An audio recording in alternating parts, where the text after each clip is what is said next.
bring up peak. Just bring up foundation for them.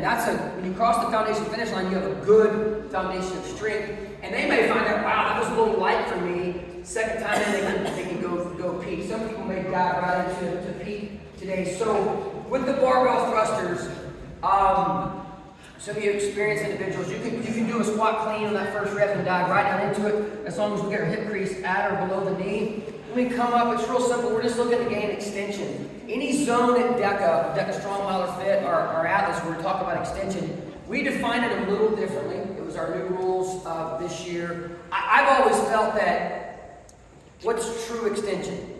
99% of even CrossFit reps, they're lacking a true 100% extension. So there's always a little gray area. So I said we got to come up with a way to define that gray area and make it a little more clear, where when we're really, really close to extension, but we're not actually slapping a joint to almost hyperextension from a hinge joint, okay, or the ball and socket joint right here, we get really close. So what we define that as, let's look at the hip and knee extension.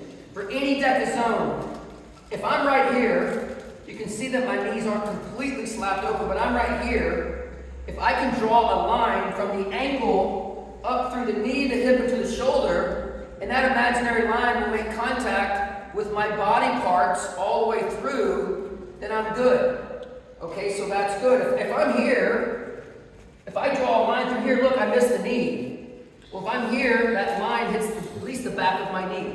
Okay, so it allows a slight bit of deviation for a judge and an athlete, but you got to get pretty damn close to standing up perfectly upright for that imaginary line. So if it gets gray area as a judge on any zone we're looking for extension, you need to, at a minimum, if it's egregious, you need to no rep it right out of the gate. If it's super close, you say, hey, you need to get a little taller. And they fix the problem, or they don't, and then you start the no rep. That's the best way to do it. And also, something I forgot to say, one thing that's radically important to us at Deka, and we walk this fine line as best we can. If I create an environment in here with any Deka event, or at our convention center event, where it's 90% of it's dudes with shirts off, it's bright lights, and it's like radical judging, and it's like intense, that works for some, but our number one goal as a brand and as a judge is to love, motivate, and inspire, but also follow the movement standards. We have to create an environment with everything we do that if 100 random people are looking in that glass, I want to be in there. I want to be in that room. They've never walked the gym before in life. Even on game day, guys and girls are going for world records, and we want to celebrate them and try to manage that in a way where in the same arena on the same day, there's like, I want to be in that room with those people. That looks inviting to me. So we're careful with how we manage the brand. So every single zone at Deka Atlas, except for 10, when there's a weight you could put on the ground, you have to put it on the ground under control. So when we put it down, let's say we need to break up the reps. Do 10 and 10. When that barbell goes back on the ground, the hands are on it. It can bang on the ground a little bit, but it's got to be under control with the hands on the bar or the hands on the dumbbell if we're doing the ground to overhead or other reps. So we don't want, in tight spaces from a safety standpoint, we don't be throwing weights around. Very, very important there. Any questions on barbell thrusters? Break them up however you need to. I actually recommend breaking them up. If you can do 20 unbroken, sometimes Lauren, you know Lauren Weeks? She has the fastest Deka Atlas time unofficial. She's gone 10:01. I used her as a test subject for 3 months. She's a cyborg. She can obviously do 20 unbroken, no problem, but she's about 30 seconds faster when she breaks them up because she doesn't come out of the gate super hot and gassed. On zone 2, chest lifts touch the ground. Make sure those quads touch the ground as well. From here, we can jump over, or we can step over. You might jump over and then scale down to the step, or you can step all of them, whatever works. You just need to get that body perpendicular to the bar. We don't allow side-facing burpees they get real sloppy. People are just kind of crawling their butt over that bar. So bar-facing burpees work really good. You can stay low as you're going over. You don't have to get up tall at extension. On the surrender lunges, you guys can cut me off if you have any questions as we're going. The cool thing about the surrender lunges for different gyms, as long as you can meet the weight standard, you can use whatever implement you want. Craig and team have dumbbells today. We've got the peak weight right here. You can goblet squat, goblet hold it. You can single shoulder rack it. You can put it on a back rack if you want. There's a couple zones here where it's kind of like growing up on a farm. People will find their way of doing it. I like holding it this way or up here or whatever. I grew up hauling hay, and you got very creative with doing that. So that was a right, left. I could go left, right. I could go right, left, right. There's actually 4 different combinations to do it. They're all allowed. All I would say is just make sure you get a tall head extension. Same extension rule, drawing that line through the ankle, knee, and the hip. All I would say as a coach in class, make them do some symmetry work. Don't just always do right, left, right. Make them divide that up so we create good body symmetry. And then the zone 4, we're going to keep right here as well. Most call it a single arm dumbbell snatch. We call it ground to overhead because if you really want to learn how to do this the proper way and the way that is really makes it a true lower body exercise, you eventually want to learn the snatch. But if you need to, you can clean and push press it. Some may find themselves being able to snatch the first 10 reps, having to scale down to a clean and push press. But ultimately, this is about a 90% lower body movement if you do that snatch, okay? You're just creating that good momentum and carrying that weight up above the head. Looking for the elbow extension. Down here, this hand will come off. If you're used to CrossFit, you're used to changing up here. For a safety perspective, we want to change down here. Just for a split second, we're here. You can even be right here, okay, but we're not changing here when the dumbbell's in the air. We're changing when it's safely on the ground. Elbow extension, same as the line right here. I want to be able to, like my left arm is getting old. This elbow is a little tight. That's about all I've got, but you can draw a line from my shoulder through the elbow and make contact with the hand, even though I'm probably a degree or 2 shy of full extension. So that also gives us some leeway with aging adults where if you've done life right, you're going to have some stuff that's a little beat up. I do. Shoulders and elbows and whatnot. So I can pass the test with that versus I can't fully slap that elbow all the way open anymore. So it gives you a little bit of leeway as an aging adult or as a judge. Any questions on the ground overhead? Can you not change? You've got to change on the ground. You have to change. You have to change on the ground. You have to alternate every rep and you do 10. You got to alternate every rep. Yeah, and the number 1 rule there is safety. A lot of our gyms, we have studios and boutiques that are small. They might do 2 or 3 lines, and we just don't want dumbbells flying around, smacking around. And also, I like to, I'm an old gym rat that loves etiquette. And unless I'm on a platform, you'll never see me ever drop or throw a weight down. Okay, over here, my absolute favorite exercise zone. All right, so I've got the peak weight right here. This is one of those that'll drive some of you crazy, but I promise you when you learn this move, it may become your most favorite move. I love getting on the ground for ground-based movements. And the dumbbell bear crawl, one that most of you probably had never seen before until you started following Atlas. But I'm going to show you my favorite technique and the technique that 99 out of 100 people will do once they learn how to do this. So both weights are starting behind the line. We have a 5-meter zone. It is 40 total meters, so we're going down and back 4 times. All right? At no time can my toes cross the back plane of either dumbbell, ever, okay? So I'm going to move a dumbbell. So the right dumbbell's back, I'm going to punch my right foot right up behind the dumbbell. Punch the left foot.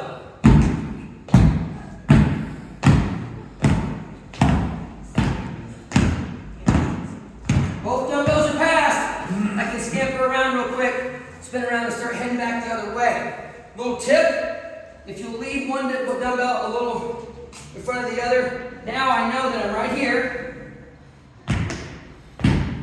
If the foot goes past, the penalty, judges, is you must stop and bring this dumbbell back. It's like a 3 to 4 second penalty. You gotta drag this dumbbell back or pull it back, and then You can start up. So the best rule is just punch that foot right up behind.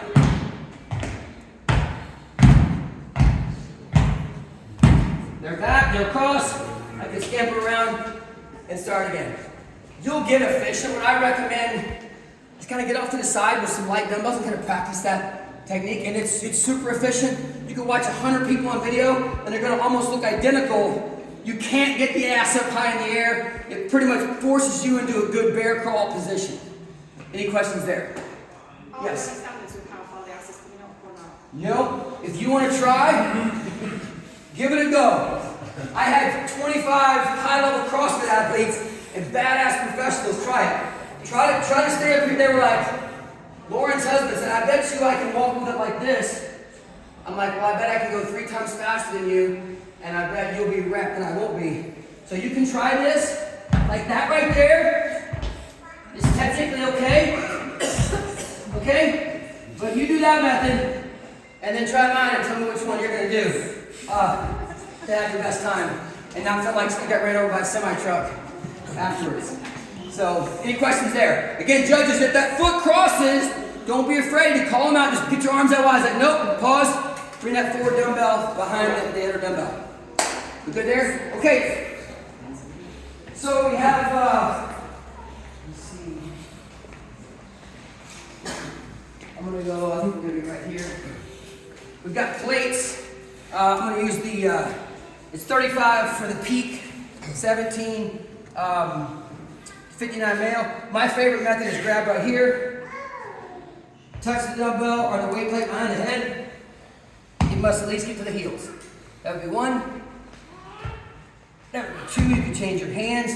If you're using a weight plate, sandbag, medicine ball, dead ball, everything's got to touch. Okay? The reason why I get some grief sometimes, like, Yancy, why do you allow different weight implements? Because we've got 400 gyms that bolt us on, and if they can meet the standard with a certain implement, that's going to work for us for zones like surrender lunges and the sit-ups. So, you know, if we have a Deka Atlas World Championships next year, we would probably use dumbbells for everything, but we don't want to force you to use something. Farmer's carry, my second favorite zone. So the deal with, if you really break down Atlas, there's 12 zones. This one, for example, there's 2 things that you have to do. 1, you got to go with deadlift a heavy weight, 2 heavy dumbbells. So we're gonna deadlift the weight. So as a coach, we're simply teaching people how to do a good functional deadlift. That's important. We need to be able to pick shit off the ground. Okay? Too many people are my age and they can't lift anything off the ground anymore. So one, we're going to learn how to squat. It's a good neutral spine squat.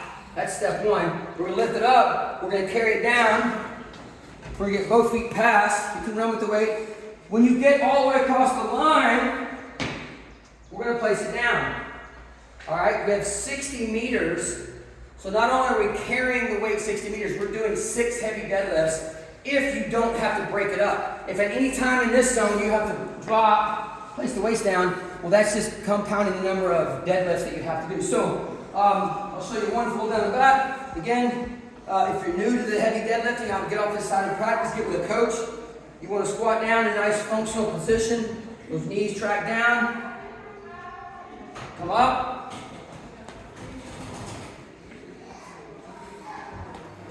Both feet across. Shake out the grip on you, turn and burn. Penalties. If you drop the weights out of control, you owe another deadlift, place down. So it's just an additional deadlift rep.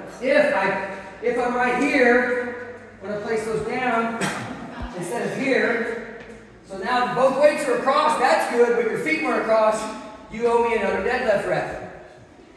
All the judges good on that? Down and back 6 times with those few basic rules. All right. Number 8. If we're looking at peak weight, same thing on foundation. This one hits pretty hard for most people. This is probably going to be like one of the hardest zones because it's late in the game. Most people are just going to clean that weight up. You can hold them however you want. Learn the push press. Okay, looking for good extension here, and then come down, tie them together however you want to. If you can't go unbroken, you got to place them down every time under control. Same thing. You know what? This is going to be that one zone that's probably going to give us a little bit of a grief. People are fatigued, and there's an ego thing, especially with guys. Well, I'm going to do them unbroken. Okay, well, 15 to 20 looks shitty because you're so freaking tired. You need to take it down. So as a judge, you got to call that first rep that's like, ooh, we're starting to look really sloppy. You know, maybe they got elbow extension, but they're down here. Or they got hip extension and knee extension, but they're here. For a split second, we're looking for hip, knee, and elbow extension at the exact same time. That's very important, judges. All right, so this will put a lot of people in their place in a beautiful way. There's very few people on planet Earth that can take 100 pounds or 70 pounds over the head for doing peak and go 20 unbroken. There's a small percentage when your heart rate's 170 and everything's gassed. So breaking those up, and oftentimes will mean you're going to score a little better versus dying on 9 and 10. Any questions there? Can I ask a quick question? Yep. You can't rest in front rack. You can rest in front rack. Okay. You Yeah. don't have to put them down. If you're taking a breather, you're breathing. Yeah, you can rest here. Okay. Absolutely. Can it be seated on your shoulder then? Yeah. Okay. However you can hold here, some people here. Like I kind of like to tip them in a little bit. It just feels really good for some reason in my whole body. It just feels good for me. But yeah. Same with thrusters. I can rest in front rack. You can rest in front rack? Absolutely. Any jump ropes allowed? I see that some people brought their, love this jump rope. And this is one that makes me think of back in 5th grade. So I get so much grief about why didn't you do double unders? Here's the deal. How many of you know somebody that's an old farmer, policeman, firefighter, teacher, corporate executive, stay-at-home mom or dad, whatever, and they're taking care of themselves and they're strong? They're strong. They're not a powerlifter, but they're strong. Guess what? I wanted that person to waltz their ass right into CW1 and cross this finish line right now. I don't want them to have to learn how to do a double under. I don't want them to have to learn how to do some walking on their hands or barbell snatches or handstand walks. I love CrossFit. I love all that. I love the wild movements. I want somebody that's strong to be able to come in. Each zone is relatively simple by itself. Let's go back to 2nd grade and learn how to jump rope again.